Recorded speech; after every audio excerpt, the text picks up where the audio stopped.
చెంచులు తిరుగాడిన కీకారణ్యమది. కాని అక్కడికి వెళ్లేవారికి ఎటువంటి ఆపదలు తలెత్తకుండా కొండికాసులవాడు కాపాడుతున్నాడట. అంతేకాదు, చెంచుల కోన ఎలా పెంచల కోనయిందో నేడు తెలియజేస్తుంది వేటు న్యూస్ అనగనగా.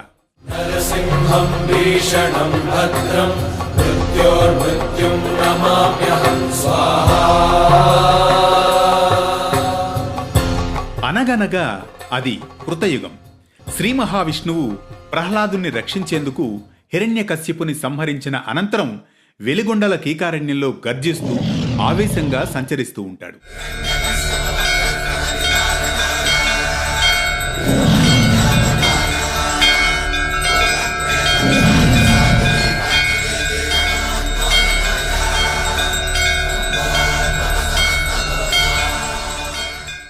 ఆ సమయంలో చెంచురాజు కుమార్తె చెంచులక్ష్మి తన చెలికత్తెలతో అడవిలో విహరిస్తూ ఉండగా స్వామివారి భీకర రూపాన్ని చూసిన చెలికత్తెలు భయంతో పారిపోతారు.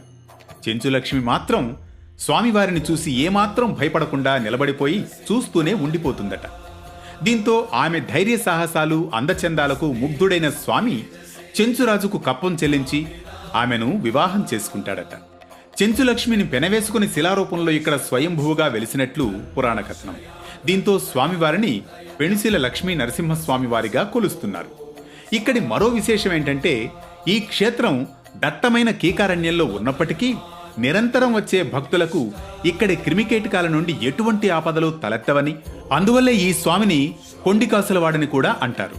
ఈ పెంచెలకోన ఆలయం ఆంధ్రప్రదేశ్ రాష్ట్రంలోని నెల్లూరు నగరం నుంచి సుమారుగా 75 కిలోమీటర్ల దూరంలో దివ్యంగా విరాజిల్లుతోంది. ఈ క్షేత్రం నిత్యం భక్తుల రాకపోకలతో శోభాయమానంగా వెలుగొందుతోంది. మరో ఆసక్తికర అంశంతో మళ్లీ కలుసుకుందాం. వేటు న్యూస్ అనగనగా.